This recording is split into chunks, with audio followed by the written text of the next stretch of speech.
Hello everyone, welcome back to my channel and welcome to another video. So those who are new to my channel, my name is Jaya Singh and I'm a band 6 mental health nurse in the UK, and I make content related to nursing, mental health nursing and life in general in the UK. So if you would be interested, please subscribe to my channel. And as you have already seen from the title, that this video is going to be about OSCE, which is a practical examination for getting registered. If you would be interested, please keep watching and let's not waste the time and get into the video.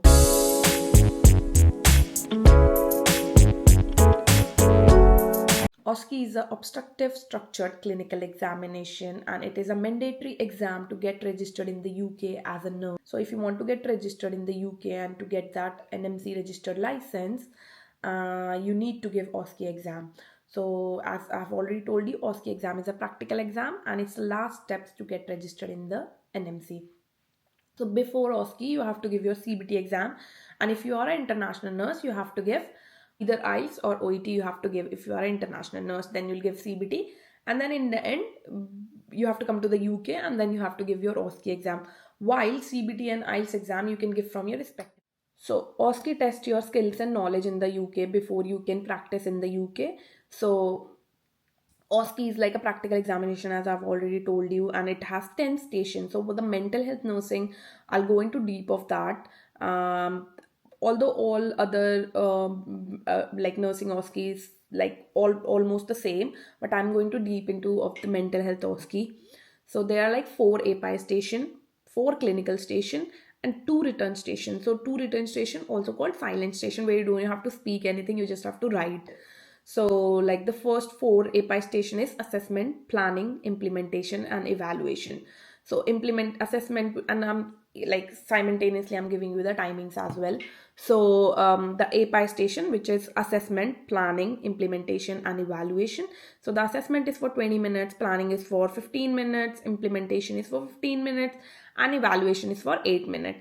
Then the clinical station, which will be paired or individual, there will be 4 skills and each will be like 20 or 15 minutes depend on how the skills is going. And the last 2 station, which is professional values and evidence-based practice, that will be each for 10 minutes, so that will be 20 minutes. So the exam is approximately 3 hours, 2 hours 40 minutes or 3 hours. And so 10 station you get, and the first 4 is APIE, the next 4 is clinical skills, and the last 2 is silent station or return station. Then the next is like in the APIE, if you are a mental health nurse, usually you get panic disorder, depression, mania or BPAD. So like panic and depression, the scenario will be same, and the BPAD or mania, the scenario will be same. So these 2 majorly you will get. Like based on that your APIE will be set. And then clinical skills, like in mental health nursing, so the major update in 2025 update is de-escalation. Previously, like in clinical skills, you have to write the de-escalation techniques in clinical skills, but now de-escalation skills you have to perform. So now no more writing of de-escalation techniques, you have to perform the de-escalation technique to a patient. So de-escalation technique we use when we have to calm down aggressive or violent patient. And so previously we like when I gave the exam, I've got the de-escalation technique and I wrote down like what are all the steps which I need to perform to calm down that patient. But now in 2025, as the new updated OSCE, you have to perform how you will calm down the patient. Then the next skills you can get is suppository examination, where you have to just administer suppository enema. And then the nutritional assessment, where you get the must tool, and based on that you have to perform that clinical skill. You can also get reminiscence theory, and then you can also get talking therapies and physical observation. So these are all the skills which you can get. Out of these you will get the 4. And return station, there will be like topics, so there are like 10-15 topics. So in return station there are professional values and evidence-based practice, out of which you'll get 1. which you need to write in 10 minutes. So I'm going to give you like an example of the scenario, and based on that I'm just going to break down the API station for you. So for example, you'll get a patient, John Smith, 32-year-old, admitted under section 2 with acute psychosis. He's paranoid and hearing voices telling him not to trust anyone. So he's paranoid, and he's getting these hallucination, auditory hallucination, where the voices are telling him not to trust anyone. So he's having trust issues.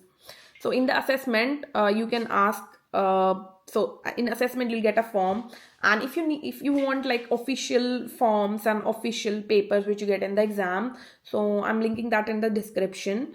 You can find all those updated papers and the questionnaire you get in the exam. So in the assessment you can ask, can you tell me what's happening, what are the voices saying. And in the planning you have to basically, majorly you have to select what are the main problem of Mr. John, and based on that you have to draw a care plan. So in the care plan you'll draw two problems, like for example, if he's fluid deficient, or if he's not eating well because he's not trusting anyone, so maybe he can go into fluid deficiency or nutritional deficiency, and based on that you can care plan like what are the how you are planning his or her care, like Mr. John care. In the exam, if it's not mentioned Mr. or Mrs., so if it's written John, so here in the UK, make sure you don't say, uh, call them by name, don't say he or she, because you don't know if they are he or she. If there is not specifically mentioned Mr. or Mrs., so make sure you just tell them, like you ask them or call them by their name. So in planning, obviously you can choose, reduce the distress from the voices, and if the voices are telling them to suicide as well, then you can prioritize that as well. And in the depression and panic disorder scenario, you also get a PHQ-9 score. So you'll get a paper in which it has already been done. So you just have to calculate the score, and based on the score, you have to say if they are mildly depressed, moderately depressed, or major. It is a major depression. So that PHQ-9 score is very, very important if you are getting panic disorder, or if you are getting depression as a scenario. And so the challenges which you get in depressive patient is that they don't speak, and the challenge you get in the maniac or a BPID patient is that they speak a lot, so your time is just running and they are not giving your answers.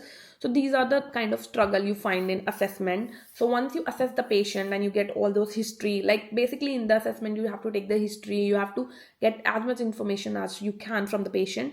Then in planning, when you from the assessment you take the assessment paper, and then you go to the planning. So in the planning you have to write the care plan. So you select two problem, and based on that you write the care plan. Then in the implementation, they ask you to give medication to the patient. For example, as it is a psychiatric patient, they can ask you, they can give you a medication form, and on that you have to give medication to the patient. So the medication can be olanzapine, lorazepam, depends on what's prescribed to the patient. So in the implementation station, the major thing is which you need to keep in mind is giving the right medication, like following all those hours, and also if it's prescribed by the doctor, and you have to recite everything. You have to recite everything to your coordinator or your examiner.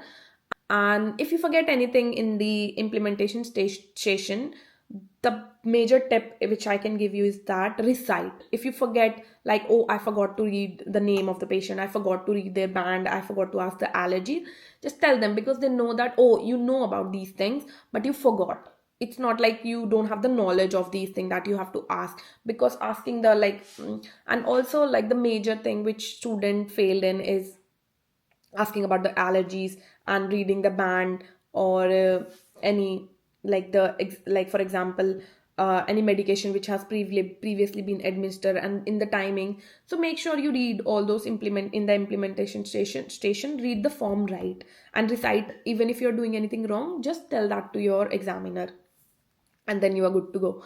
Then in the last evaluation station, so you have to take all the papers from the assessment, planning, and implementation station. And then in the evaluation station, you just have to hand over your patient to whosoever, like if he's going to the community, if going to the seclusion room, if he's going to the home based treatment team. So you have to hand over your patient, and you have to make sure you give all the necessary details. So you can follow S bar, you have to follow the S bar technique, and then you have to hand over your patient. Then marking criteria will be based on, basically there is a document like how you will be marked in your OSCE, but basically it's especially as a mental health nurse, you marked on your communication, patient safety, accuracy, and professionalism, how professional you are. For me here, communication and patient safety is a must. So if you are communicating well with your patient, if you are following the patient safety, and there is no major life threatening error you are making, then you will easily pass your OSCE exam. And update which I've already told you in the video, but I'm just going to mention that again, is actor, now the de-escalation station is not a return station, it's a acting based station. Like there will be an actor, patient will be performing, and then you have to calm down the patient rather than writing those de-escalation techniques. And then other one will be like previously when I gave the exam, before following any procedure, even the clinical station or implementation, we just have to focus on the hand washing. Now you don't have to focus more on that. You can just say I'll wash my hands, and if you have shown that procedure once in the start of the OSCE examination, you don't have to like repeat that procedure again and again, because the examiner will be the same. So you have to go to your exam center with only, I think you just have to take your ID card, or if you have any slip of that examination confirmation. Otherwise you don't have to take anything with you, because they won't allow it. And you have to get dressed in a proper uniform. If you don't get any uniform or scrub from your trust, you have to purchase one, because you have to it's mandatory to wear uniform or like a professional scrub during the time of examination. You'll go there, they'll check your ID, they'll check what time you have the exam, and then you enter the exam scenario. So when you enter the exam scenario, for example, if you are a mental health nurse and you are giving this OSCE, so they will set up APIE station in one room, and then they send you outside, and then they set up another station for you, for like for example the clinical station or something else.